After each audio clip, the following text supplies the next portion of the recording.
Welcome to the Crazy Wisdom Podcast. I've got Lewis Anderson here. He is deep into Urbit, has lived in hippie communes in SF proper for the last 5 years, and what brought him to San Francisco was doing biotech hacking when he was 16. Welcome to the show. Thanks for having me, Stuart. How have you been? I've been good. Very excited to get into wherever this goes. We've got so many things. We met at a dinner probably about 3 different weeks ago and immediately got into some very interesting stuff. So excited to explore. Where should we start? Should we start on secularism, hippie communes, biotech? Where do you want to start?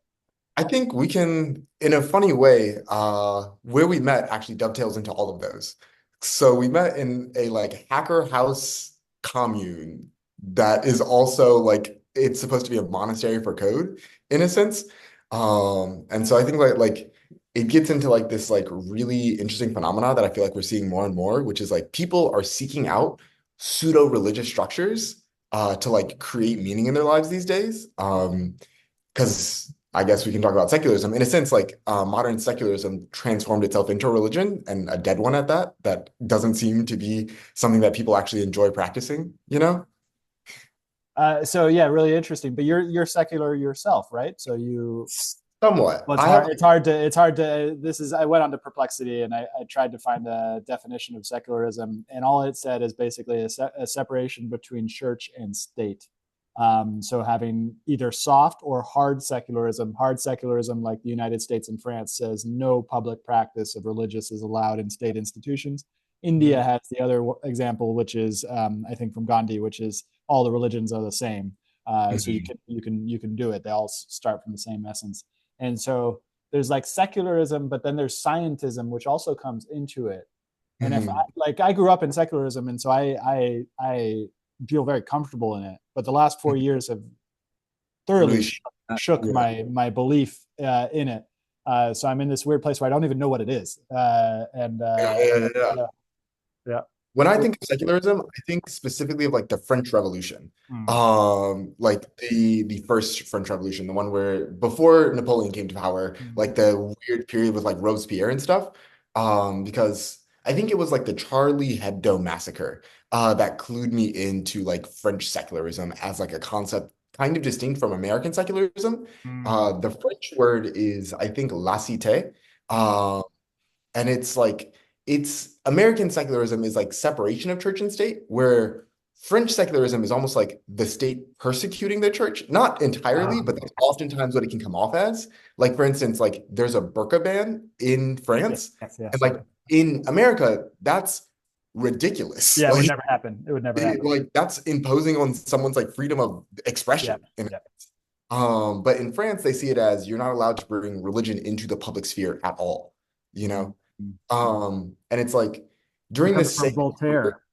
yeah, exactly, Lassiter and Voltaire, yeah, Yeah. because they were really anti the monarchy and really the monarchy and Catholicism were like buddy buddy. But you also see like that went completely crazy for them. Like they invented their own whole new religion. They like tried to do like metric time and like tried to rename the days of the week. They went way too far in a Yeah, sense. yeah. But you can think of it as And like, they kind of had to, right? They had to because it's in Europe. You've got the kings there, like in the late 1700s, early 1800s. Like it was intense there. And this is what about America is so interesting is that we were separated from all of that. And there was the magazines and the article. We could talk into media about this. So they were all like all the intellectuals were all reading the same things. But it was like, mhm. oh, you guys over there, you got your kings and everything like that. But out here in the West, it's like not like that. Do you Exactly. think that that's accurate? What's your thought on that? I think that's accurate. Like a funny way, this is going to be, I guess, a tie-in for later, but you could think of America as like the first network state. Mm. Mm. Um, Mm. like a whole bunch of people came together based off of pure ideas and decided to form a country, you Mm. know? Mm. And it's like the exact same sort of concept there. Um, and like in a sense, like I think this is why like a little bit American secularism is like a better version than French secularism. Because like because we are able to develop and like have also I think Protestantism maps better onto like secular worldviews than like Catholicism does. Protestantism is like this whole idea of like, you know, by scripture alone you can Mm. actually divine truth. And like Mm. secularism, I think in its purest form is kind of like that. Yeah. Is that like Because it replaces religious dogma. Why yeah. can you go into more than that? Yeah, yeah, yeah, yeah. So also for context, I grew up Protestant Christian, so I may Uh, be biased here. Like I grew up super Protestant Christian. No longer am, but definitely codes the way in which I think. And so in Catholicism, the ultimate truth actually doesn't lay with the Bible, it mm, lays with the church, which is the institution that the mm, Bible created. mm, Where in Protestantism, this is the reason why also there's like no giant Protestant league. Everyone can interpret the Bible on their own and come to their own conclusions. And so I think secularism ideally is supposed to function that way, where like the truth is out there, right? And there is no institutional, dogmatic, institutionalized form of this is true, this is not true. Like the ideal kind of scientific method kind of works similarly, right? Everyone's just writing letters back and forth, finding out what the truth is for themselves. yeah, it's really interesting. But where did secularism become a religion itself? So yeah, I think like a lot of French ideas, post French Revolution, even into like the modern and postmodern eras, are working towards this like grand European experiment in a sense. This grand modernist European experiment specifically, you know. And this is going to be maybe a long-winded ass way to explain this, but like starting in the Renaissance with like the reach back to Greek ideas and Yeah, like Platonic ideals of form and etc all the way up through like the French Revolution and into the high modern period, you get this like very Eurocentric idea that ideas themselves are divine and holy in a sense. Um, and like this like how did that intertwine with the Germans and their oh very yeah, yeah the I puritanical stuff? exactly. So I think of the French spirit and the German spirit as like the two dominant ones in European thought.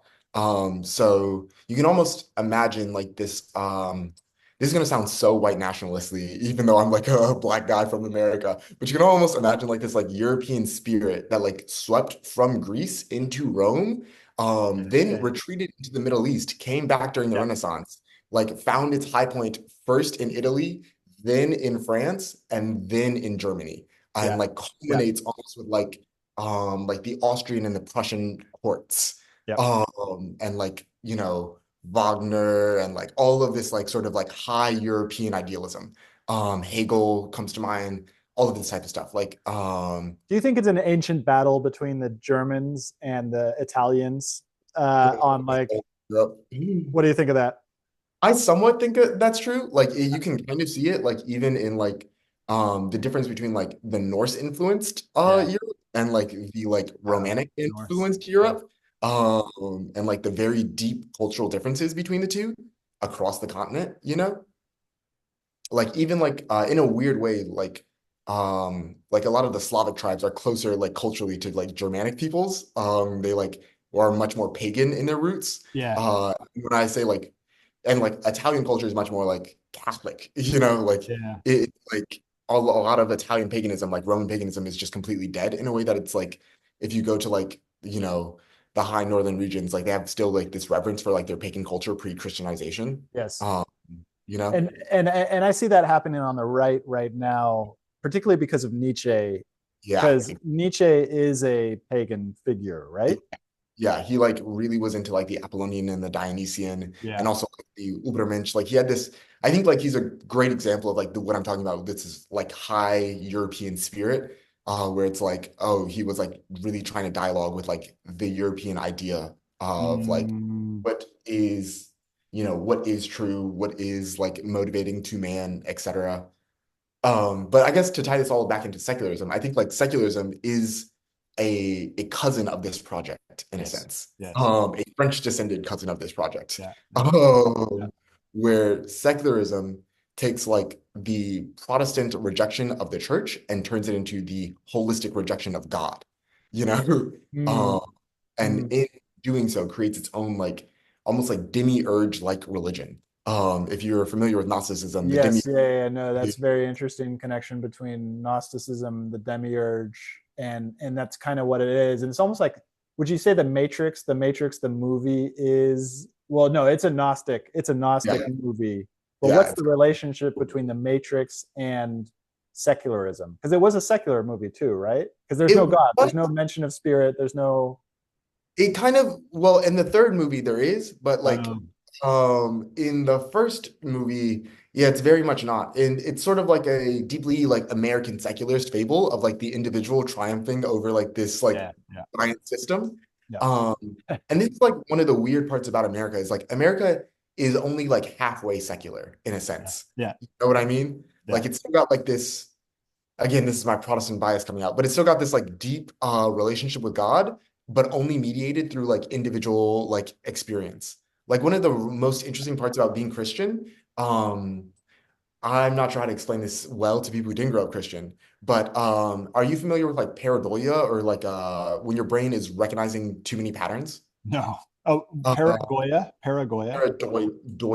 It's like Pareidolia, I believe. Uh-huh. Um, it's when you see like a face in like a outlet, that's like pareidolia. It's your brain seeing a pattern where there really isn't one. Growing up religious, you're taught to almost like enhance this sense a lot, Yeah. because you'll pray, and then the way God answers your prayers, unless you're like schizophrenic, is actions in the world will happen, and it's Yes. like reading the tea leaves of your life, you Yeah. know? And so your brain will pattern match and assume that there is something out there influencing the world to speak to you directly. You Random know what question. I Do mean? you think that encourages schizophrenia, or do you think it actually stops schizophrenia from people who are in a faith background? I think I don't know whether it encourages or doesn't encourage. I think it makes it more palatable. Yeah. It gives Um, a meaning structure to that phenomena. mhm. Okay, so we got pareidolia and um, Sort of like the American Protestant project. yes, I think it, like go for it. yeah, Sorry. it's the Puritanism, because Mhm. Puritanism got its way into Yeah, secularism and exactly, scientism, and exactly. so now they're offshoots of Puritanism with God not there. An atheist, well, is it atheistic? An atheistic It's offshoot of Puritanism? Puritanism? I'm not sure if anything can be truly atheistic. I have a very Yeah, nuanced definition of God, and yeah, I think the way the human brain is literally set up, you can't truly be an yeah, atheist. yeah. Um, You like always if turn something into a religion. yes, Yeah. and like the brain doesn't know how to say I don't know. Um, like an LLM, like an Yeah, LLM. exactly. Literally Yeah, like an LLM. yeah. Like in a very funny way, a good example of this is you have a blind spot in your eye, but your brain's post-processing literally fills it in for you. Yep. Your brain doesn't know how to just be like, I don't know what's there. It has to hallucinate something to But believe. we can learn that, right? I don't know. I think it's literally fundamental to the architecture of how minds work. So even when we say I don't know, there's a secret like hidden message in there. I do know. I do Well, know this some of the exactly, things. exactly. Yeah. This is like I know enough to say that what I think is true is not most likely to be true, but Yeah. you always Yeah. have Yeah. like an internal bet of like, Yeah. oh, this is what I think is going on. Yeah. And speaking of which, we'll get into bets soon enough. But it's like something about entropy and negative entropy. We're Mhm. sort of we're biological negative entropy machines. So while the universe is entropic, we're going around creating things that are going to all burn away, but we're still creating them. And so we have to have beliefs in order to navigate that. And so in order to create a meaning out of this like horribly empty a seeming universe, is that accurate? Yeah, it's like fairly accurate. It's like almost like one of the ways that I think about it a lot is shoot, I'm not trying to explain this well, but you are never without your memes or your Yeah, beliefs. yeah, yeah, Your world is literally made from the same material that your beliefs are made of. yeah. And so you Are you a can't, pantheist? Would you say you're a I'm like a pantheist? panentheist kind of, yeah. Okay. That like a weird way to put this, I'm really into Kabbalah, which is like Kabbalah. Jewish Yeah, mysticism. yeah, And one of the most famous ideas from Kabbalah is that the word God isn't a noun, it's a verb. yep, yep. Oh, and so like it's like a state of being Mm, almost. mm, And that in Hinduism, right, we know this is like dharma, right? Like moving with the flow of the world, like acting, right? mm, And like same thing in Taoism, right? Like Wu Wei, the action of least action. They're all trying to say the same thing, that there's a specific way of being that the whole universe acts in harmony. mm. And like that way of being to me is like God. Yeah. Interesting. There's two things I want to make sure that we talk about. One is Urbit. Another one is climate change. But what you just said about God and verb, I want to kind of go into that as well. I've been trying to noodle on this thing about theism versus atheism and then non-theism because I'm not Mhm. a theist. I don't think that God is a person. I don't think that Yeah, there's like a thing out a there. dude in the sky. Yeah, dude Yeah. in the sky, and it's just like I think the fundamental aspect of personality is something we sort of hallucinate in Mhm. order to survive in the world where there are entities, but those entities are always part of the universe. Yep. I interviewed Stephen Hawking, not Stephen Hawking. I interviewed Stephen Wolfram Mhm. 2 months ago. And in that interview, I asked him, where is the empty space in his model of physics? And he's like, there is no empty space. Space is all connected. And so it's like it's just like this hallucination we have that we're separate, while I think is really important Mhm. on the scale of consciousness as we ascend up the scale of consciousness. At some point, it becomes a fiction, and in that Yes. fiction, in the same way with God, it's meaningless to talk about theism. It just Mhm. fails at a very cursory glance as to what is Exactly. reality. Anything you want to say about that? Yeah. In fact, so I grew up Christian, right? Mm, And I think of Christianity sometimes as like a false prophet. mm, The reason why is because I think Christianity and many other world religions, like Islam, is also does this a lot, mm, leaves people with, I'm going to use a Gnostic metaphor again, a mm, demiurgic understanding of God. mm, So in the Bible, it says that we made, or that God made us in his image, right? I think the idea of God being a big dude in the sky is us making God in our image, yes. you know? Yeah, yeah. It's an And I think like idolization. It's creating an idol. Yeah. exactly, Yeah. exactly. I think like in so many ways, like God is a practice, you know, like and it's like if I get a little too new age woo-woo here, let me know. But Well, like you're in the right place. Usually, I should warn people because the last 2 or 3 years I've been very focused on companies and AI and knowledge management and all this different stuff. But I have done a lot of woo episodes before, and so I'm no stranger to woo. Um, uh, Man, there's something I wanted to ask you. Okay, we lost it. How'd you get into Urbit? so I've known about Urbit for years. I hang out in weird circles. One of my friends who's actually coming to visit me for Thanksgiving, he's like met the Yarv. And like I had just been hearing about it for quite a while because I'm just in weird niche tech circles. And I'm actually like super obsessed with the project, even though I don't much like Curtis's politics, Yeah, nor do I like yeah. his like design architecture for Azimuth. Oh, But interesting. So there's two critical points. There's one, his philosophy. Second, yeah, which I also agree with. I'm not a huge Yarvin fan in terms of recreating a monarchy, but right. but then there's also architectural problems with it. Yes, Uh, yes. So like I think the idea of personal servers and like a peer-to-peer end-to-end encrypted yeah, internet is yeah, actually the future. Like I like 100% that is how the yeah, world needs to move. yeah, Um, and there's like an interesting tangent point here, which is like the reason that is, if I want to talk politically, is that compute is the new oil. yeah. But unlike oil, which is geographically concentrated, compute can Mm, be geographically diverse and spread apart, which allows for a new political modality of like crypto sovereignty, mm, every individual being self-sovereign under mm. their own compute, which is their economic resource. Um, It's really interesting because I believe you've described yourself as a socialist before, and most people who are talking about that are very far away from socialism, yes.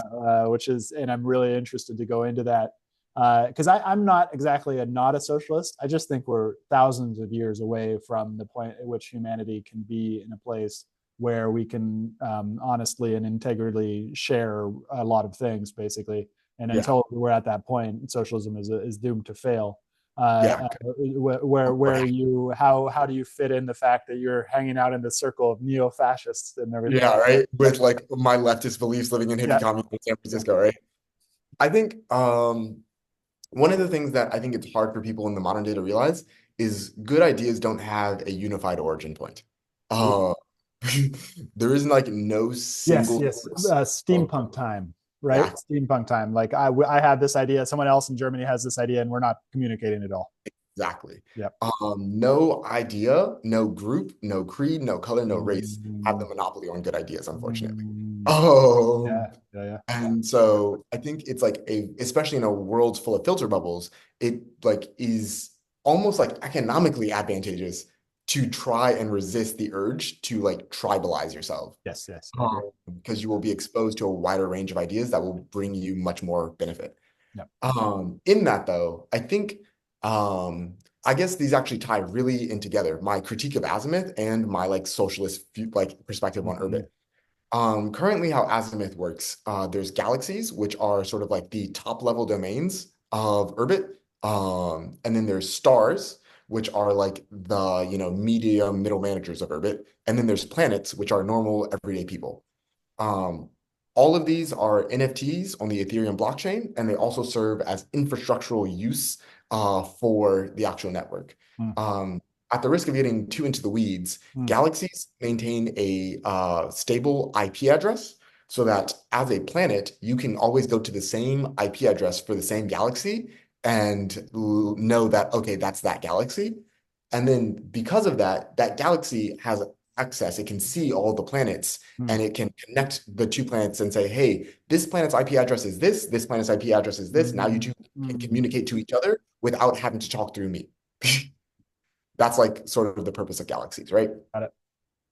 Um, So and yeah, how does that tie into the critique of his politics, if it does? so Yep. Mhm. because Yarb is a capitalist neo-fascist Mhm. in the form of a techno-monarchist, Yeah. he said that these are all financial assets, one, and two, that these financial assets are owned by people. Got it. My Yeah. big Yeah. critique is that galaxies and stars are actually mimetic entities. Oh. They're communities. Um, And so you can't and own them. so You can't galaxies own and them. stars should actually be exactly, they should be contracts made between planets. Yeah. Got it. Okay, that's interesting. That's interesting. Few like free associating planets come together and make a star. Very cool. Okay. And you have an idea of how to do this too as well, right? Yeah, yeah. Yeah. And but you're thinking about it, but not within the Urbit ecosystem. I would prefer to like fork Arvo. Yeah. Yeah. Can And you do like that? Can't you just do that? I can. I'm not technical enough. And plus, like Yeah, yeah, yeah, swords being yeah. currently developed, which is like Arvo but on Rust, Yes. Yes. Yeah. via Yeah. the Notch people. Yeah. So I'm like, part of me wants to wait till swords out. Yeah. Yeah. Because we could be in a position where none of this is ready for prime time too. This is with the recent kind of Switch schism within over. Urbit Yeah. and the multiple schisms that happen. I think there's this great documentary that goes into the early rise of the PC industry called General Magic. And Mm, General Magic was this documentary, or is this documentary of a company called General Magic, which had all of the luminaries from Apple and from all the inside guys basically who were in the Silicon Valley. They were like, "We're gonna make this smartphone," but this was mhm. in 1992, Oof. and so like they were like they were gonna make the iPhone before the iPhone existed, and they didn't do it because Mhm. the technology wasn't there. They had all the people, all the right funding, everything. Everything was like, and everybody thought they were going to do it. And all of the people who ended up doing it were all at that Yeah. company, but 10 Yeah. or 15 years later. And so I think Urbit is in that moment. I think we're not there yet. I think, but maybe there's things that need to be invented. Maybe there are in terms of AI. Maybe there are other things like that. What's your take there? I completely agree. I have a weird thing on this. Mm. I think, do you know Native Planet? The people who Mm-hmm, like sell mm-hmm, Urbit Router mm-hmm, kind of mm-hmm, vibes. mm-hmm. Um, so I think that um, I'm gonna send you. Do you know what a Zushi is? Nope. It's a weird thing. Uh, a Zushi shrine. So I have this like weird world building idea, which is Yeah. like for our world. So let me share my screen so that you can Sure. see Sure. this. Let me. Um, I gotta allow you to share it. Go for it. um, oh, I actually can't. Dang it. This is unfortunate. Not because of you, but because I would have to restart Zoom. Oh, okay. Oh, yeah. But But explain it, or you send me the link. yeah, there are these tiny little shrines that are like really core to like Japanese Shinto. Like, Uh, traveling oh, monks carry these shrines. oh, cool. Um, And Yeah. because of that, I like had, you know me, I'm like really into monasteries and all that and like spirituality, exactly these things. Yeah. Yeah.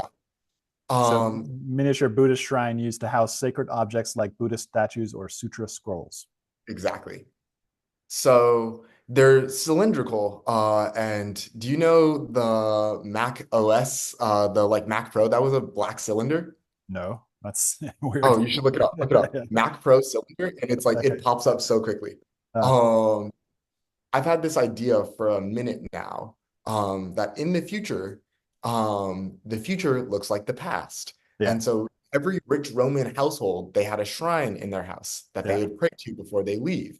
Um, and I think in the future, every person has a little micro shrine, got it. which is a Yeah. cylinder, which is Yeah, actually a computer, and it's their Urbit. yeah, yeah. It's their personal server. Exactly. Yeah, yeah. And like the shrine is like it represents their this is going to be a funny woo-woo thing. It represents Yeah. their astral self. And when I say astral here, Astral I'm self, interesting astral self. like digital, like that we Yeah. call Yeah, the it's cloud, super interesting. right? Yeah, let's go right into the woo. There's a whole Madame Blavatsky is such an interesting figure from the 1800s. Yeah. She started a thing called Yes. Theosophy, and Theosophy was a new religion. And she sort of was the main instigator, and there's a lot of them, but their main instigator for popularizing woo, Yes. popularizing essentially a more romantic understanding of reality.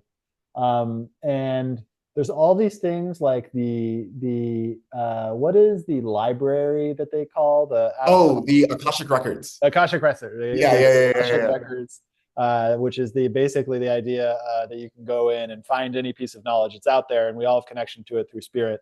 And I love Mhm. the what you just mentioned of essentially maybe a simile or a metaphor that we're all going to have that for the digital world, because the digital world is in a sense that it's like our Exactly. imagination unlocked, that we can just go, astral traveling, astral projection, all this different stuff. And I love it because I've been always woo adjacent, but very Mhm. woo terrified, Mhm. until I started to do some more psychedelics, and then realized that it's all just part of the imagination. So it's not anything to be afraid of. It is something that you can get lost in my belief. Yeah. Do you Yeah, think you I can know. get lost in it? Yeah, I have been lost in it before. I can give you a little quick synopsis of like my Sure. spiritual journey over the years. So like from 0 to 13, I was really Christian. And when I say really Christian, I mean I've read the Bible back to front. And like I can still read some Hebrew and some Greek because I like tried to learn both of those languages as a kid to try and like understand the original manuscripts. Um, and so 0 to 13, really Christian. I have a really intense deconversion where I'm like, this shit just Uh, isn't true. yeah. Yeah. And go really into new age woo-woo Yeah. spiritual stuff, like, Yeah. like astral projection, Yeah. crystals, chakras, the whole Yeah. nine yards. Yeah. Um, Edgar Casey, all that type of shit, right? Uh-huh. And then I end up being like, this shit's also bullshit, right? Yeah. And so I go really hardcore atheist, Uh-huh. like super hardcore atheist. But I had had some profound spiritual experiences in my life, and I was like, there's got to be something else out Yeah. there. Give me Um, meaning. yeah, right. And during my original New Age woo dive, I like tipped a toe into occultism. Huh. Um, Yeah. and so after I got done with atheism, I was like, let's go and see what this occult woo bullshit, It's really, yeah. Yeah. mysticism is all about. Yeah. And instead of going to like the more New Age stuff, I was like, let's go to the source because all of this shit is copied. Mm. Um, Mm. I Mm. like I read Blavatsky, I read Mm. Crowley, but then Yeah. I went even further. I like read Averroes, I read like all the Kabbalists, I read like all the Wait, fucking wait, wait, wait. Can you type out Everest or type out the other people's names? yeah, yeah, yeah, yeah. Yeah. So these Um, are people that Crowley and Blavatsky were reading. they were like synthesizing a lot of things from them. Yeah. Okay. So like Averroes, he's like a Jewish guy. Then there's also what's his name? Oh, Ibn Arabi. He's Uh-huh. a Sufi mystic. Okay. You also have Maimonides, who's like not really that like. Maimonides. Yeah. Yeah. I've heard of him. Um, I don't know how to spell Maimonides, which is funny. Yeah. No, I know of that one. The first two I've not heard of. There's also, if you are thinking more Jewish mysticism, there's the Baal Shem Tov. Hmm. He's the inventor of Hasidism, which is like when you see Mm, Jewish people who look really Jewish, they're almost always Hasids. interesting. Then, in that same vein, there's one last person. What's his name? Ari. So the Arizal, which is what's his real name? Fuck. Shit. In Judaism, for every sage, they have like a nickname. Yeah. Like Ari is the nickname of this one. Um, It's all good. So there's these guys, and you started reading them. yeah, This is great. So you started reading them, and how old is Arbaros, Ibn Arabi, they're and all like, um, so the golden age of like mysticism yeah, in Western mysticism yeah, starts in 700s-ish okay, and goes all the way up to the 1700s. It's about okay, like a millennium of mysticism. yeah, Um, yeah. Interesting.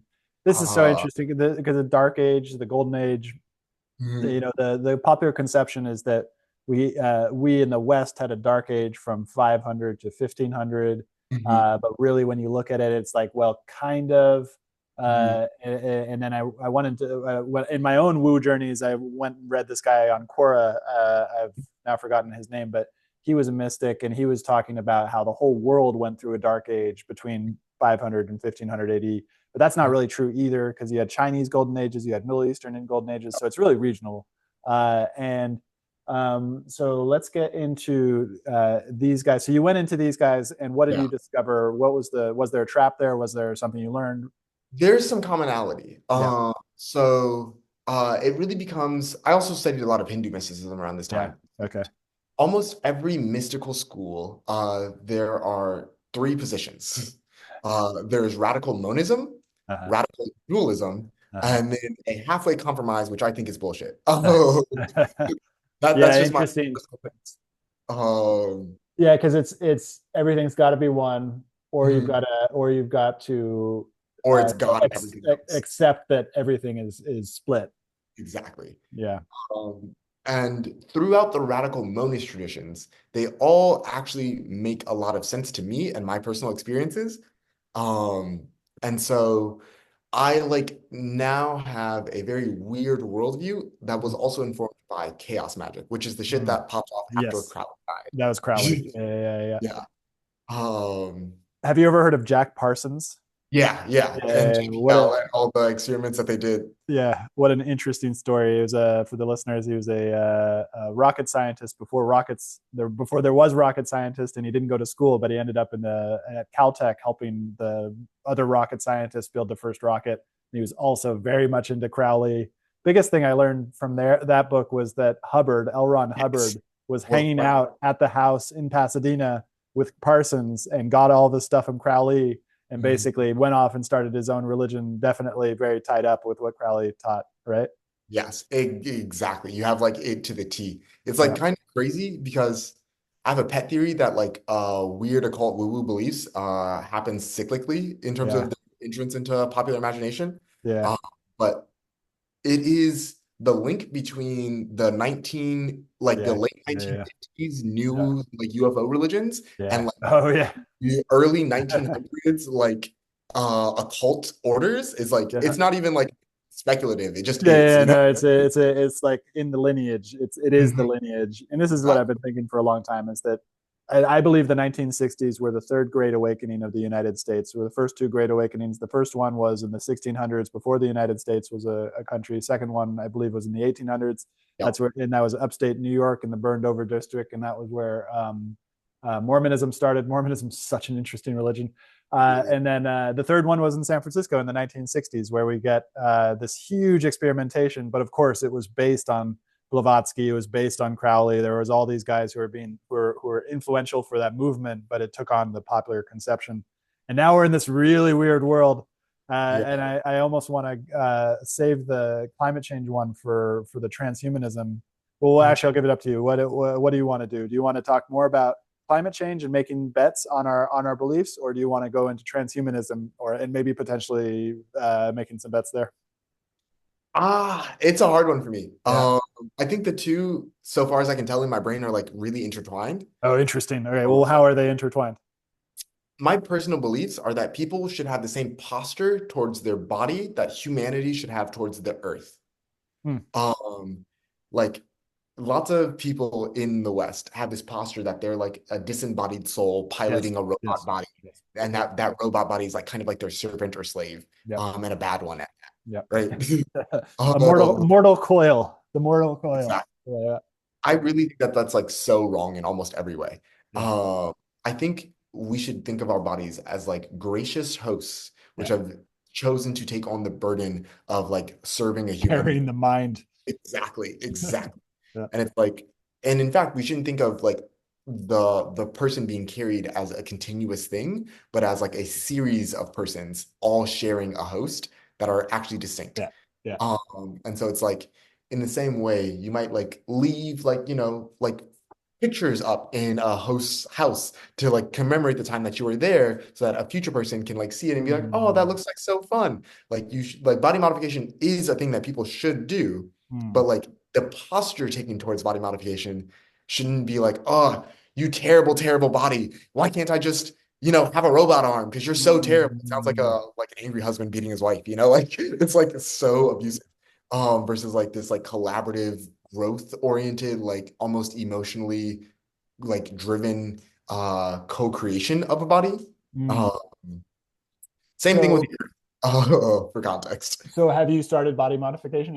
If you feel like it's a Yeah, good. I actually have like this whole tattoo thing that I'm trying to do. So I like every year I like try and gather up some things that are meaningful to me and I burn them. And then I take the ash and I turn it into tattoo ink. And then Cool. I get a ring done on like my neck. Mm, So that by the end of my life, hopefully I'm like covered like a tree. mm, Uh, and then the idea is that as like really meaningful things happen to me, I'll get a tattoo that memorializes that very meaningful thing, like a knot in a tree ring, mm, and like the rings will grow around it. mm. But Um, what about technology? I have had a magnet in me before. Mm. And I think about like getting magnets in the future, but I also think like there's subtle things that I'd want. Like I think a lot of the tech that people are putting in them is kind of like little boy as inspired. Like I'm not sure how to put this better, but it's like Yeah, yeah, we were getting at the idea that this would be so cool. yeah. Yeah, it's And the tech. What is it? What is the term for that? This is also what Yuval Harari. One of the few things that I've learned from him is that basically the existential risk is we might run into it just because technology is so cool. yeah, literally. But Like a more uh, measured approach maybe looks like, oh, I like got too little like this would be a cool thing. I haven't gotten it, but like this would be an idea. Would be like, oh, I got too little like metal things put inside of me. And now because of the way that they vibrate, like my hearing is like so much sharper. hmm, hmm. Like people don't think of like subtle quality of life enhancements like that.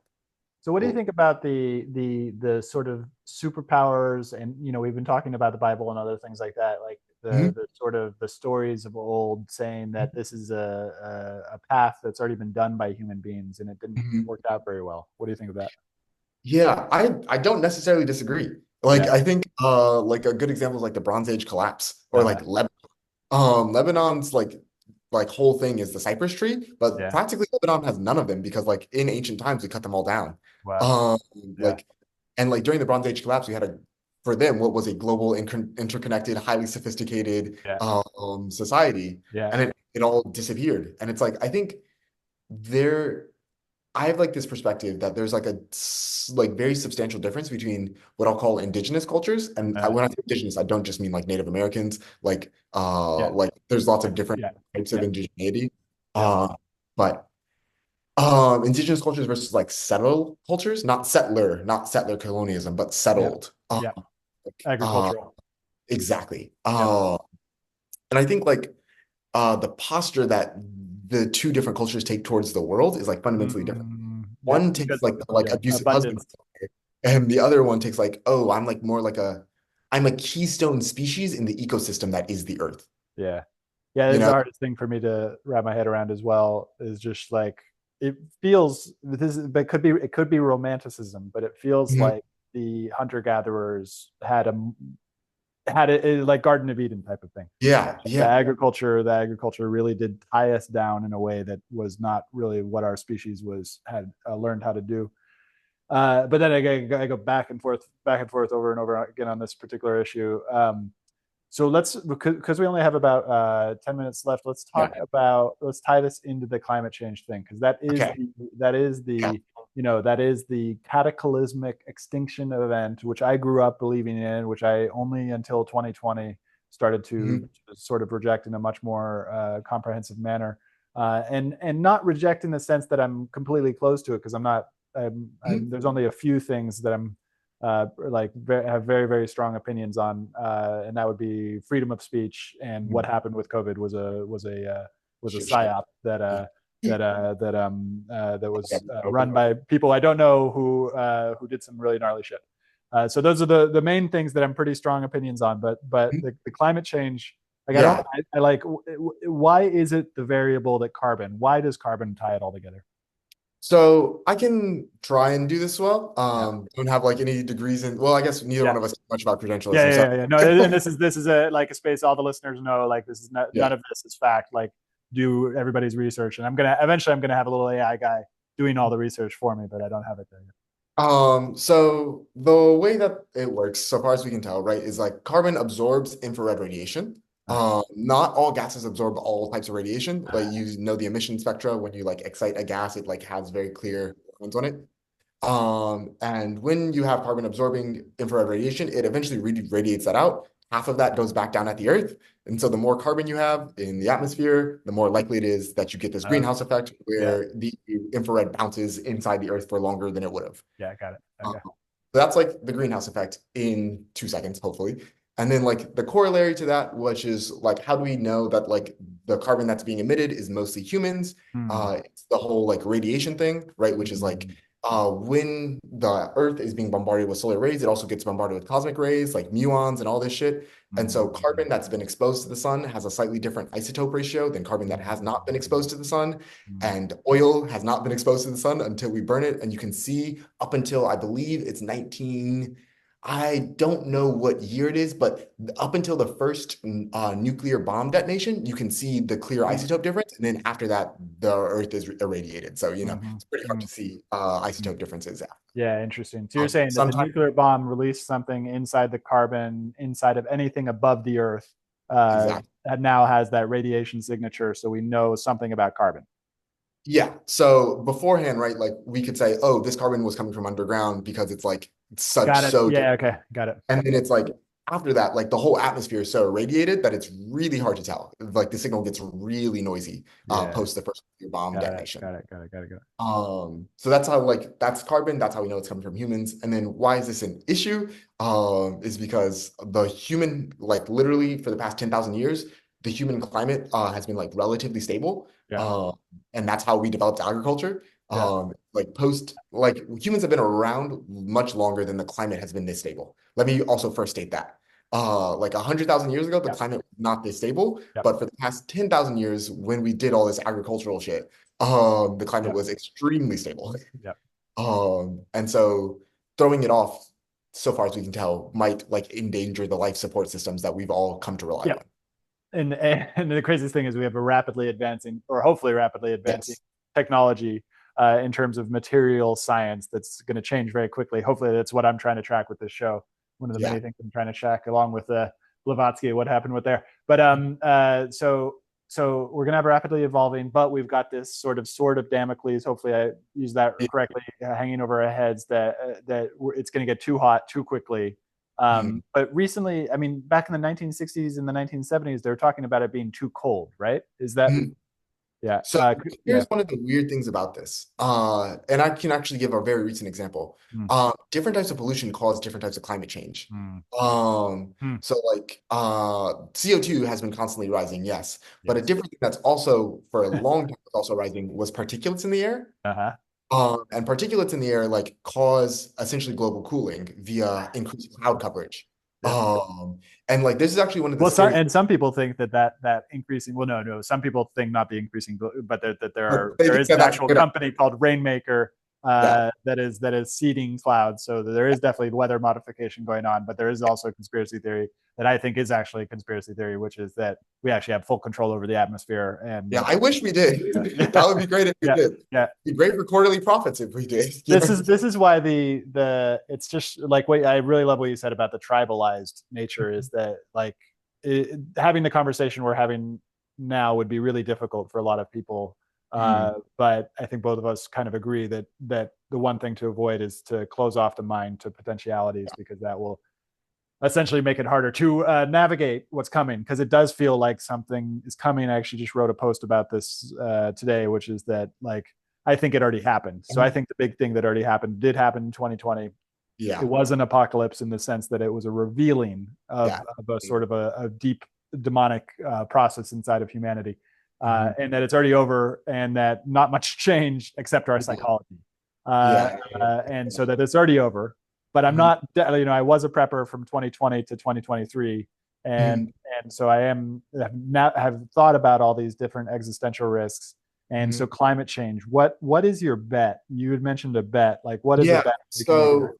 So, one of the things that I've become like, I've had this conversation, especially, quick tangent. Elon Musk has done a lot to Mm. push climate change skepticism in the tech community, Yeah. which Yeah, which I is weird agree because with. he Yeah, was 10 years ago he was all about it, right? exactly, Yeah, exactly. It yeah, is like quite, and I've been thinking yeah, about it a lot. yeah, But because I've been having to like deal now with more in San Francisco, like people being like climate change yeah, is not going to yeah, be a yeah, yeah, problem. yeah, I've like taken the stance, taken the posture, both internally for myself and also I think to help other people like make rational decisions. One of the best things to help people make rational decisions is throw money at it. yeah, In yeah, terms of make people wager money. yeah, Like that's why prediction markets are so good at things. yeah, Is because people are putting real money on the line. And so when it comes to climate change, depending on there's a question. The first time we met, I asked you this question, yeah, which is how many degrees of warming by end of century are mm, you pricing in? yeah. Because at different degrees of warming by end of century, different economic decisions do or don't make sense. The So classic example, what are those real economic estate, decisions? the classic example is real estate in Florida. Yeah, yeah, Doesn't make sense at anything above 1.5 degrees, at least yeah, in Miami. You know, but other things like a classic example for me is where I'm thinking about retiring. yeah, yeah. Right, like all the retiree states are all in like prime areas for climate change to fuck them over. There was somebody I Um, talked to recently about this who had moved, oh yeah, to Minnesota. yeah, exactly. Minnesota is a good spot, right? It's a great spot. Yeah, yeah, yeah, yeah. I'm buying land in the Upper Peninsula of Michigan, which is not too Yes, far. we talked about So, that. Yeah, yeah, yeah. yeah, yeah. That's funny. We Um, talked about it before I went there, and then I had mhm. that conversation there. Okay, that's really interesting. So 1.5 degrees of cooling or of warming is the main thing. But now with the conversation we just had about some people talking back in the 1960s, it could also be cooling too. That's a potential bet as well. Yeah. So the thing that I wanted to mention there is Yeah. up until I think it was last year, ships in the North Atlantic were allowed to use dirty fuel. You can go look this up when you have time. Oh, interesting. And so there was more Less particulate particulate. matter Yeah, yeah, in the yeah. Northern Atlantic, and they recently phased that out. And we literally saw within 1 year the climate spike. Like we saw the warming increase. It was Yeah, well, ridiculous. and this goes into the other thing I wanted to talk to you. And I believe there's a name that you mentioned that was earlier in the conversation. And it was also related to a text that we had about Edward Case. Is that his name? Casey. Yeah, yeah, yeah. Casey, Edward Casey. And so he's also not only talking about, because, well, first, the thing I want to mention to keep people on track is essentially that there's also a belief that their climate might be changing, but not due to humans. It might be climate changing due to magnetic pole shifts. And this Mhm. guy, he is part of this, and but he was Yeah. also part of Blavatsky crew. Yeah, Edgar Casey was like this, like some say charlatan, some say, Yeah, mystic, yeah, class yeah, yeah, yeah. 1800s spiritualist guy, Yeah. like, oh, seances and shit. But Wow. one of the things that he was really interested in was channeling. And one of the things that he talked about when he channeled, he talked about pole shifts. Lots Wow. of New Age people really like Edgar Casey because of this. And he And said, Elon Musk is now promoting pole a shifts. Yeah. spiritualist channeled message from a psychic. Wow, Yeah. interesting. Well, that's where this belief starts out. Not many, Yeah. like you probably have experienced this, but not many people know where beliefs get their start. Mm, Like mm. a lot of New Age beliefs, not many New Agers know who H.P. Blavatsky is. They only Yep. know Yeah. Yeah. Yeah. like Yeah. Yeah. what the Akasha is, Yeah. Yeah. right? Yeah. Yeah. Yeah. It's one of my perennial fascinations. I've been Yeah. wanting to write a book for the longest time called A Taxonomy of Memes. I want to spend Nice. 10 years That's cool. like trace the genealogy of different ideas. Yeah. I like that. Um, Yeah. but Edgar Casey, he was really obsessed with pole shifts, and he said that pole shifts occur at the same time as consciousness shifts. Oh, that's good. Okay, interesting. This gives me a whole new take on what Elon Musk. Elon Musk is such an interesting figure. Mhm. and we won't go down that particular rabbit hole because I only have a couple minutes left, but I want to make a bet. Mhm. So are there markets on Polymarket right now on For this climate change? sort of thing? I actually don't know. That's a good thing for me to look up. Yeah, okay. Because maybe we should do another episode on this in maybe about 6 months or so, on how to make a bet on this thing, so I can keep, because I'm not just interested in climate change, but I'm also interested in just like making more bets about what I think is going to happen, so I can improve my intuition. So, Yeah. but you have a specific bet in mind. Yeah, so like there are several one of my favorite ones is like so we have temperature data every year, right? Yeah, And every year for the past I think 10 years has been the hottest year on record. yeah, Oh, which is scary in a different way. yeah, But one of the ones that you can do, if you want to just like keep yourself accountable, yeah. is try and guess. Like I guess where'd you grow up? You grew up in California. In California, in Redwood City. Let me think of a different one for you. Yeah, Because I grew up in Michigan, one of the easy Buenos ones. Aires. Buenos Ah, Aires. oh, Yeah. that it's also it doesn't snow there either. So like I can't Oh, get you need somewhere it yeah. snows. Because where I grew up, right, one of the easiest bets for people who grew up in any northern climate was to ask them, when is the date of the first snow? Oh, yeah, got it, got it, got it, And got when it. will it be this year? Yeah, yeah, Because people have their own intuitive sense yeah, of like when they grew up, this is when it yeah, starts. yeah, yeah, I got it. Yeah, yeah. I have that where I currently am in Nevada City. So I didn't grow up with snow, but I've now, in my prepping phase, learned when the snow comes in order to try to navigate putting a garden down, or starting a garden on the last freeze, basically. Yeah. Yeah, And so that's like betting on yeah, that. literally, that's like one example. And if you want to do like bigger climactic things, you can even do like, oh, like over the next year, this much damage will be done via flooding or hurricanes. Like you can choose any Mm, disaster mm, and like choose what the benchmark is for the past like 20 years. yeah. And like you can just be like, oh, did it go up or did it go down? You know? Yeah, this is a great idea. I'm going to start making more bets. This is interesting to just think about it. The hardest part is to actually formulate the bet, to make it really Exactly. specific, because we got this objective versus subjective thing which is going on, which we don't have time to get into. But this has been such a pleasure. This is very, very mind opening. How can people find out more about you and your work? Yeah, so we didn't get to talk about this much, but my current big thing is that I'm trying to make a playbook for people to make network states legally. Nice. So I'm Yeah. writing Okay. Nice. open source legal documents, open source tech documents, open source ideas. You can find that at tactics.lewisandersonllc.com. Feel free to reach out, send me an email. My email is info@lewisandersonllc.com. And so either way, those both work. And it's been a pleasure, Stuart. Thank you so much for Cool. having me. Thank you.